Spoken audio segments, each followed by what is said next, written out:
boqol sano oo ka mid a taariikhda carabtu waxay goobjoog u ahaayeen dhibaatooyin kasta, had iyo jeer duufaano dhexdood iyo bilowga hore shay walba, kacdoono, dhaqdhaqaaqa gooni-doonka, dagaallo, halgan iyo dirir kasta. taariikhdu waxay qortay sharaf xumo markii loo eego carabta. lamadegaanka hore sidan ayuu noqday maanta. goobta gacmahooda ciidda kaga qodan jireen sidan ayuu noqday. mashaariic waaweyn iyo guulo la taaban karo. carabtu waxay ku qoreen dhidid, dhiig iyo fulxumo kasta si uu u noqdo 100 sano kadib kuwa ugu caansan caalamka dhexdiisa. kani waa documentary-ga Step News. aadan horey u daawanin mid la mid ah.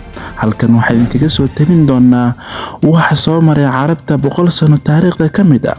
ka hor ha ilaabin in aad kanaalka subscribe saarto, bandaalkana furato, soo diyaarso koob qaxwo ah si aan u bilowno sheeko dheer.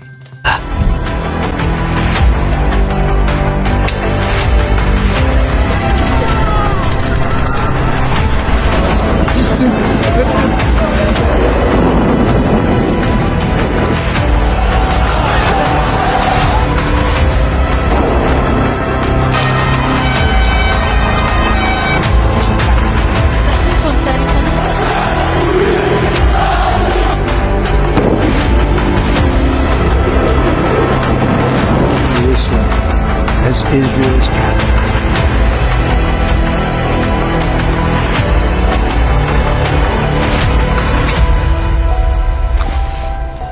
استقلت دول دون ضغط مسلح كمصر وليبيا